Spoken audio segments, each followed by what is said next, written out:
Og når du skriver på skrivemaskinen, så er der ikke noget i, så er det virkelig. Nej. Nå, okay. Ja. Sådan kig, men du må gerne trykke, man skal kunne høre, du forsøger på at trykke hurtigt. Og så det bare bliver sådan noget panisk over det hele, ikke? Og så egentlig du kæmper, og du kigger ned, og du er topmotiveret på at nå det, og du har aldrig lagt mærke til den der papir. Yes. Hvor var det, du sagde, at du havde arbejdet? Jeg har aldrig arbejdet på kontor. Det siger jeg ikke. Du siger det ikke sådan godt. Ja, det er det samme. Ja. Jeg er så ked af det.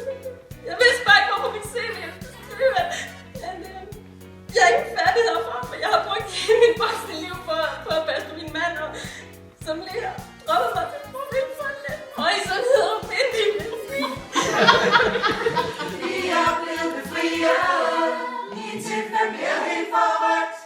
Kom op på job, min til bliver helt forrygt.